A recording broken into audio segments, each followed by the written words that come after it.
আমাদের বাসার পাশে একটি সুন্দর পার্ক আছে। এই পার্কে আমি আসলাম সকালে এসে একটু রোদ্রে বসেছিলাম। তারপর একটু ছায়ায় আসলাম, কারণ এখানে রোদ্রে বেশিক্ষণ বসে থাকা যায় না।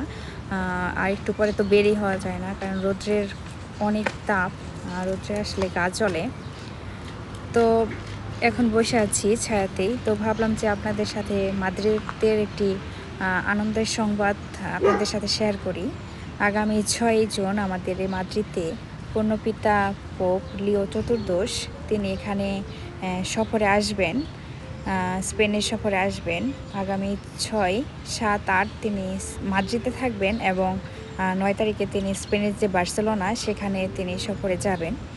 তো এই আনন্দের মুহূর্তটা পরিপূর্ণ করতে মাদ্রিদের যে সিটি কাউন্সিলর তারা সিদ্ধান্ত নিয়েছেন যে আগামী 3 জুন থেকে 9 জুন পর্যন্ত মাদ্রিদের ভিতরে যত ইএমটি বাসগুলো রয়েছে এবং সরকারি যত সাইকেলগুলো রয়েছে সেগুলোর টিকিট বিনামূল্য করে দেওয়া হবে।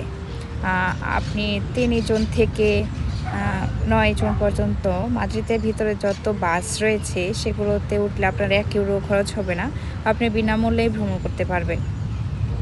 এই সিদ্ধান্তটা নেওয়া হয়েছে যাতে মাদ্রিদে পোপ আসার পরে মাদ্রিদের ভিতরে যারা আসবেন, ধারণা করা যাচ্ছে যে 10 লাখের উপরে মানুষ হতে পারে।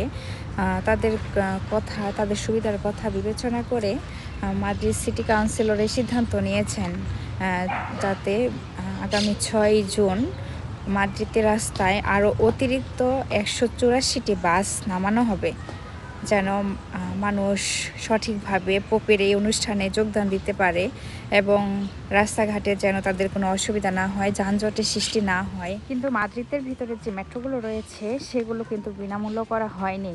আমরা সাধারণভাবে যেভাবে টিকিট কেটে বা বাস করে মেট্রোতে উঠি ওইরকমই থাকবে। তবে মেট্রোর যে সার্ভিস সেটি 6 জুন থেকে 125% বাড়িয়ে দেওয়া হবে, যেন মানুষ স্টেশনে গিয়ে দাঁড়িয়ে না থাকে, দ্রুত যেন পোপের এই অনুষ্ঠানে যোগ দিতে পারে আর স্টেশনে যেন কোনো ভিড় না জমে। এর জন্য তারা আরও অতিরিক্ত মেট্রো যোগ দিবে। পূর্ণপিতা পোপ লিও চতুর্দশ মাদ্রিদে 6 জুন আসার পরে তাকে ঘিরে কী কী অনুষ্ঠান হবে এবং কখন কখন হবে সেটি একটু বলে দিচ্ছি।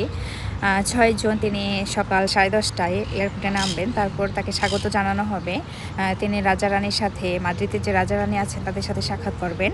তারপর সন্ধ্যা 8:30 মাদ্রিদে প্লাজা দে লিমা, সেখানে তিনি সেই চত্বরে তরুণদের নিয়ে একটি খ্রিস্টজাগ করবেন।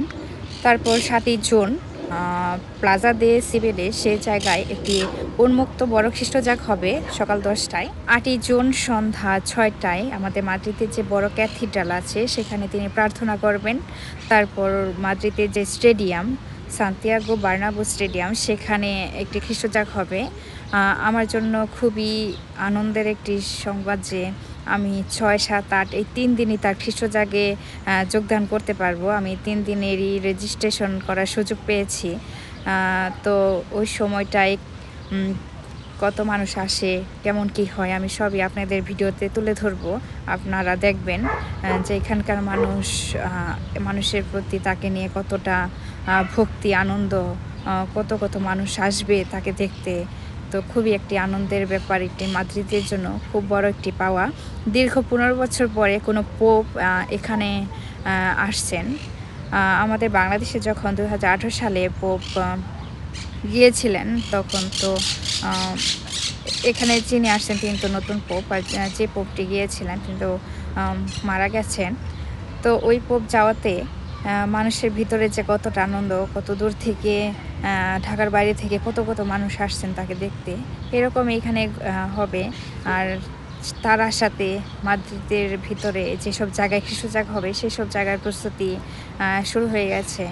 তো প্রতিটি গির্জায় প্রতি রবিবারে এই ঘোষণা দেওয়া হচ্ছে তার আসা উপলক্ষে। তো খুবই একটি আনন্দের ব্যাপার মাদ্রিদের জন্য, যেহেতু এটি খ্রিস্টান কান্ট্রি। তো এখানে তো অন্যরকম একটি পরিবেশের সৃষ্টি হবে।